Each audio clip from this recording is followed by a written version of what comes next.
Hello Internet, Clef here, welcoming you to part 3 of my Minimalist Run Let's Play of the King's Quest VI. One thing that I don't think I mentioned up to this point is that this save and restore screen, that's part of Scum VM, which is kind of, I guess you could say an emulator. Actually, that's exactly what it is. Emulator for these old point-and-click adventure game engines that these old games used. Usually you do not have 99 slots. Yeah, I can get a grid thing too. That's kind of nice. So, yeah, you saw a little preview there. I just had a little screw up with recording. So I'm starting over. So here we are at the base of the Cliffs of Logic. There are 5 puzzles here, and 3 of them kind of require, well, 2 of them definitely require. The third one, the second and fourth are the 2. The third one can be kind of brute forced through trial and error if you save your game, because failing it means you die. And the first and fifth can be kind of deduced on your own, but I do think the guidebook kind of helps you figure out what sort of thing you're supposed to do, and then you figure out the answer from there. The second and fourth use that language that I mentioned before, this ancient language. You'll see what I'm talking about. So let's take a look at the first puzzle. There appears to be something etched into the face of the cliff. Alexander decides to get closer. Okay, so here we see that the stone plate says, "Ignorance kills, wisdom elevates." Now, I don't remember if the guidebook tells you what exactly you're supposed to be doing. I mean, you can figure out that you press letters in, but then you don't know what to do past that. But in fact, you are meant to press one letter in from each word to spell what you wish to do. In this case, it's going to be rise. R-I-S-E. I'm used to doing it in a diagonal line, but as a little bit of trivia, any of the E's and elevates will work. Huge blocks of stone erupt from the granite cliffs.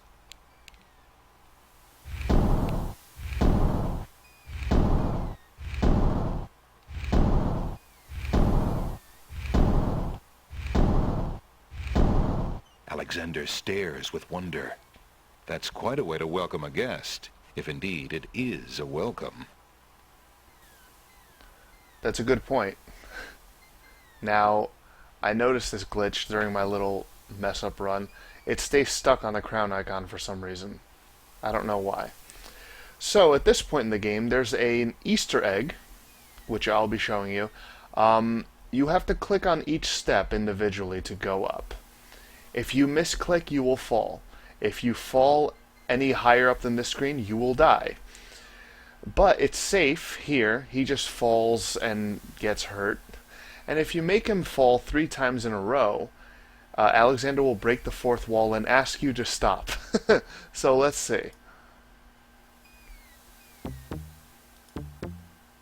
Oh no, Alexander loses his balance. Whoa! Whoa! Whoa! Whoa! Ow! Hey! So that's it, and we're going to do this 2 more times. I just have to be at least on the 2nd step for him to fall, or else I'll just walk back down onto the beach. Oh no. Whoa! Whoa! Whoa! Whoa! Ow! Hey! Yeah, that happened last time too, a little glitch. Not a big deal. Once I scroll up the screen, it'll be gone. Now the 3rd time, he will say something different. The narrator still says the same thing, though. Oh no. Whoa! Whoa! Whoa! Whoa! Hey! Quit making me fall. That always gets a chuckle out of me. Alright, so let's head up to the Cliff of Logic puzzle number 2. Be very careful here.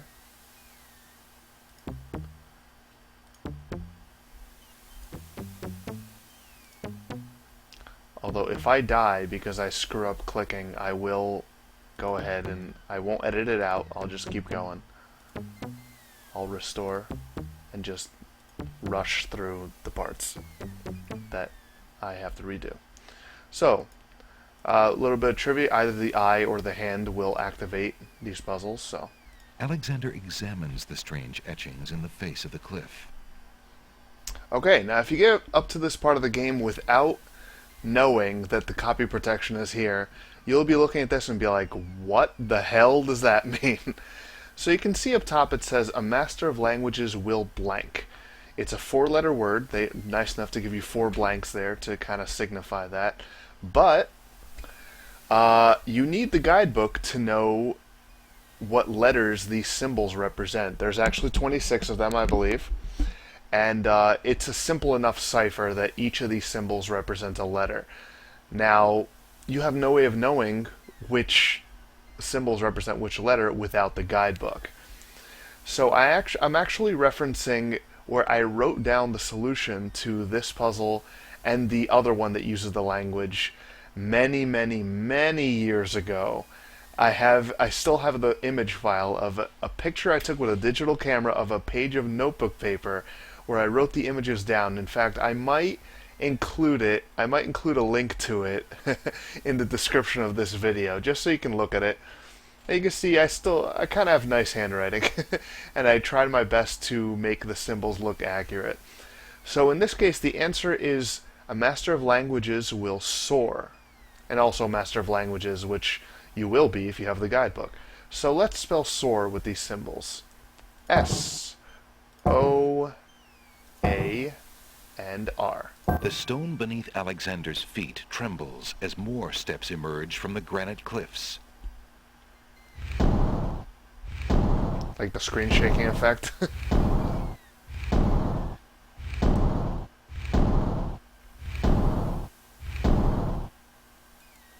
Okay.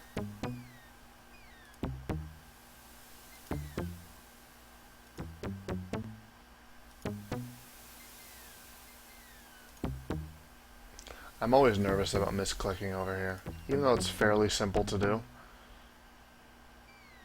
Yeah, in the CD version it scrolls like that, where in the disc version it just, changes instantly to a new screen. And I had not played the CD version so long that I was not used to that. Okay, so.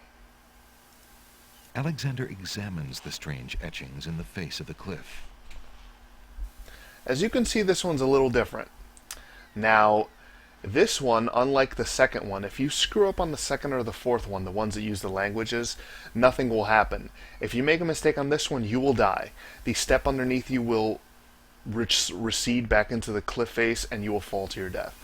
Now, you're just looking at this, and you're like, okay, well, what the hell am I supposed to do? Just press the right one? In fact, you have to press the correct sequence of them. And the hint for you to do that is in the guidebook. There's a rhyme, and I'm going to recite it for you. 4 men standing in a row. Third from the left and down you go. The rest in order move you on. The youngest, the oldest, and the second son. So it represents 4 men standing in a row. Oldest to youngest. So here's the oldest and then the youngest on the right. Third from the left and down you go. That means if at any point you push this one in, you fail. And like I said, subsequently you die. So the rest in order move you on. The youngest, the oldest, and the second son. Whoops. The stone beneath Alexander's feet trembles as more steps emerge from the granite cliffs. So that's the solution to that one.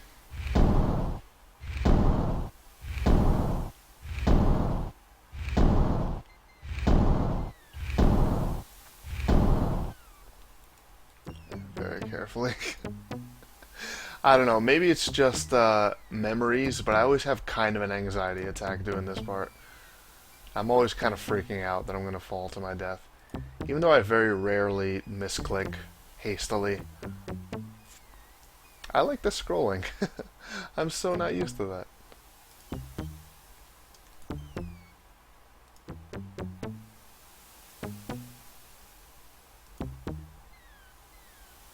Okay. Alexander It's the same examines line, so I'll just skip it.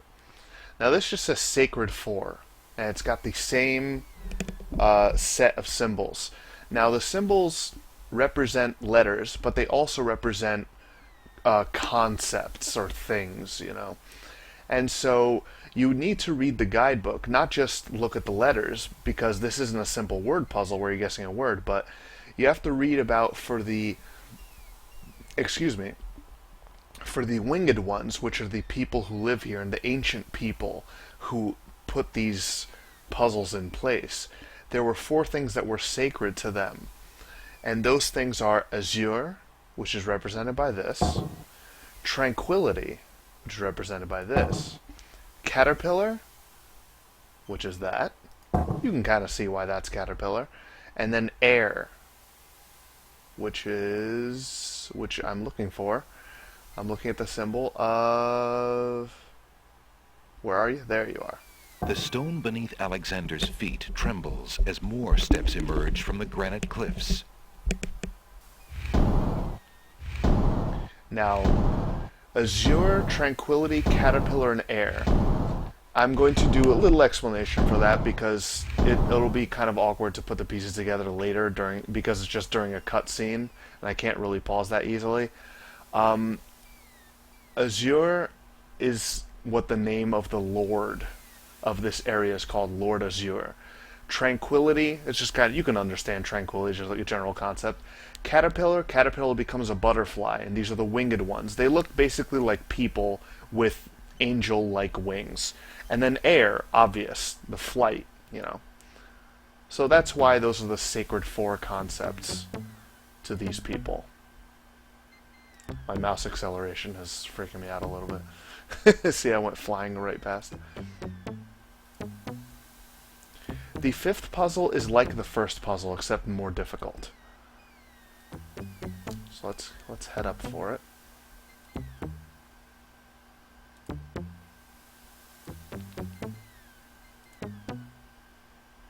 Okay.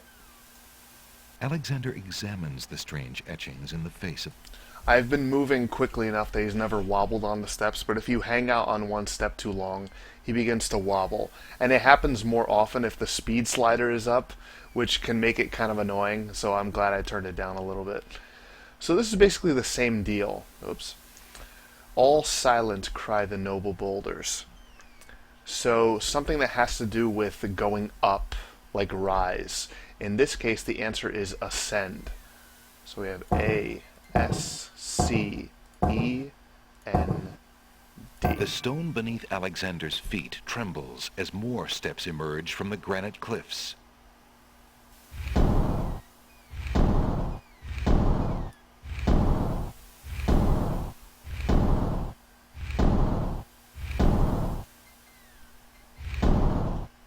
Sorry, I was repositioning things.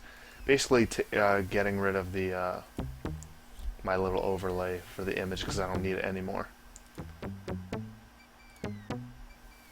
Okay.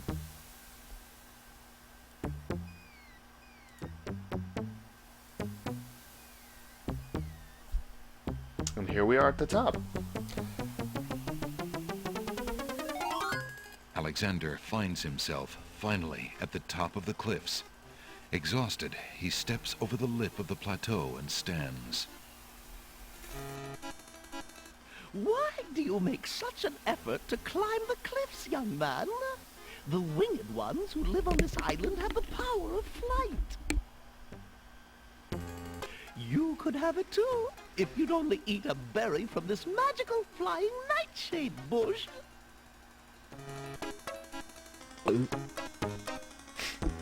The comical sound effect. See? The sweet berries will make you float like a petal on the wind. Try some. Now, I will say that as a child, the genie fooled me here. I didn't know what Nightshade was at the time. Anyone who knows what Nightshade is would be like, okay, that's kind of suspicious. That Nightshade is a highly poisonous plant.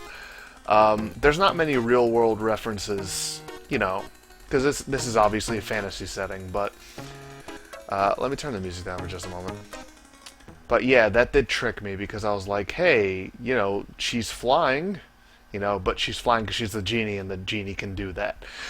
So what I'm going to do basically here is just go down and back up to trigger her leaving.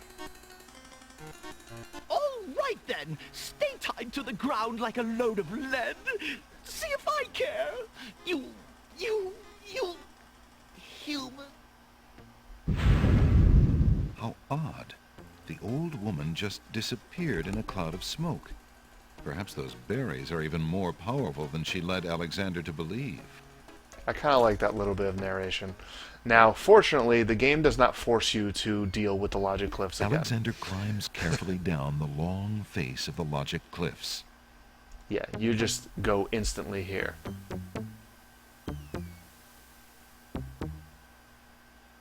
Okay, now let's just go back up. And she'll be gone. Because we want to go into the cave next to the Nightshade bush, but Alexander will refuse to do so while the woman's there, because that would be rude. I'm not kidding. Alexander arrives at the top of the cliffs, somewhat winded after his long but uneventful climb. This is another thing where misclicking can be dangerous. The opening is here. If you click this by accident, he will eat from the plant and will die. So we're going to enter the Nightshade Cave, is what I call it.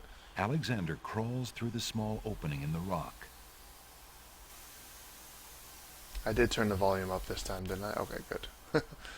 I forgot to for a little bit last time. Well, in part Alexander one. finds himself in a dark cave.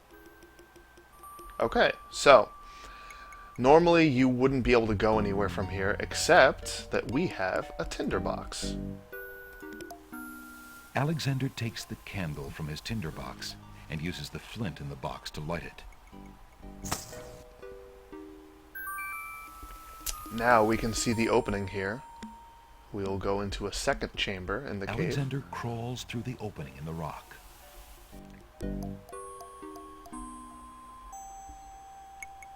The lighting in this part of the cave is better. Alexander extinguishes the candle's flame and places it back in his pack. His invisible magical pack, by the way, which you see no hint of. Now, these are peppermint leaves. Let's take some. Or one, or however many he wants to take. Alexander takes a few leaves from the plant. As he does so, a strong smell of peppermint is released. Ah. Ah. Okay, so we're done here. I don't need the tinderbox to leave. Alexander crawls back into the first room of the cave. Like I said, you don't need the tinderbox to leave because the entrance is lit up. Alexander can't see a thing. That's alright. I don't need to use the tinderbox again. You can, but it's not necessary. Alexander crawls back through the passage to the top of the cliffs.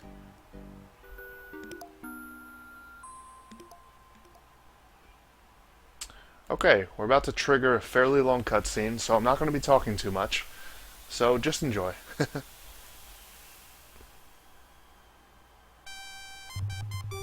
Look, an intruder! Hold! How did you get up here, human? I climbed the cliffs. That is not possible. No one has solved the cliffs of logic in several centuries. And if the cliffs were to be solved, it would certainly not be by a human. I didn't mean to trespass. I only wanted to visit this beautiful island. No visitors have been welcome on the Isle of the Sacred Mountain in years. Not since the Red and White Queens had spies in the guise of friendly visitors steal our island's sacred golden fleece. But we will not display such foolish trust again. You will have to answer to Lord Azure and Lady Ariel. They will determine what will be done with you. I can assure you, it will not be pleasant.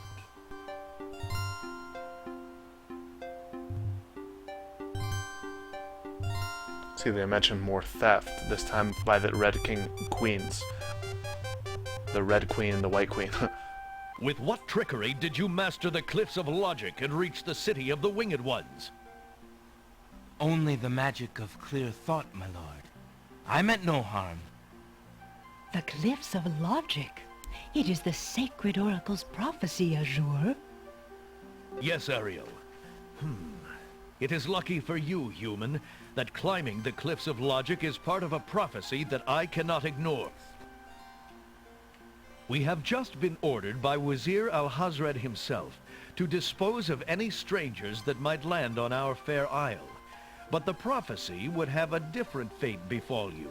I hope I didn't accidentally skip The something there. prophecy predicts that whosoever climbs the cliffs of logic will defeat the Minotaur. I don't think I did. The Minotaur has violated our sacred catacombs and eats our young in sacrifice.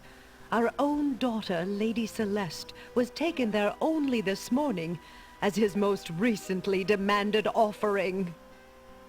A dilemma, then. Whom shall I obey in regards to your fate? The Oracle or the Crown? But since Alhazred did not dictate how I was to dispose of intruders, and since you cannot possibly survive the catacombs, your imprisonment there should serve both purposes quite admirably.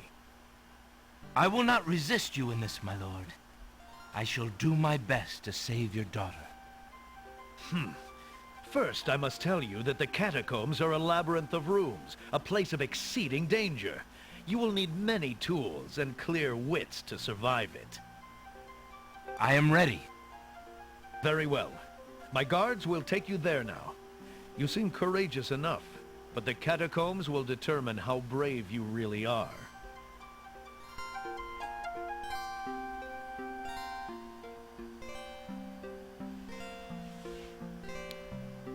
I think I just skipped like a word or two as I was clicking back and moving stuff around. I should really wait to do that until I have control again. Here I am trying to be efficient.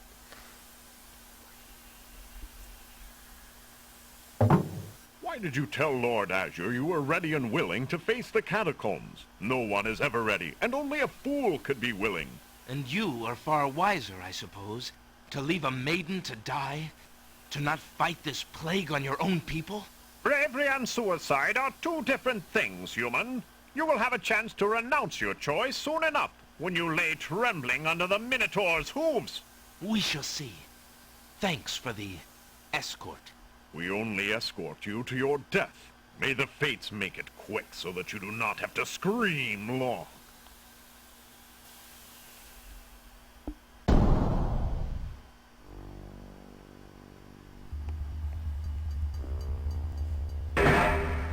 The Catacombs Entrance door is locked from the outside by the Winged One's guards.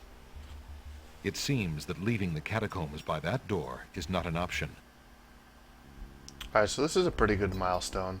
I'll mention a few things before I, Oh yeah, that's right, it works that way. Well, I'll just leave it like that. Part 3 end. One thing is that during that cutscene, first of all, Alexander has like balls of steel. He's not like, no, I don't want to go. He's just like, he's resigned to it. It's like, all right, I'll do it. And the other thing is when he mentions you'll need many tools and clear wits and stuff, and he says I am ready. The game has a bit of leniency there. You need certain items to survive the catacombs. If you enter the catacombs without these items, it is impossible to advance. You'll be stuck in the catacombs and you're dead. If you do not have all the items you need, when he says that you need many tools and stuff, he basically sends you away, and Alexander promises to return after he feels ready. And then once you go back, if you still don't have the items you need, then you will go to the catacombs and you will put yourself in an unwinnable game state. So I just wanted to mention that. Now, he said I'm ready right away because I did get everything I need beforehand, so I don't have to go back. So that, I feel like this is a good place, even though I'm not really limited by time because these file sizes are, so great to work with. This is a good milestone, and maybe I should stick to more kind of like bite-sized parts. I'm coming up on about half an hour anyway, so it's not like it's really short. But the beginning of the catacombs, it's kind of, sort of a halfway point in the game.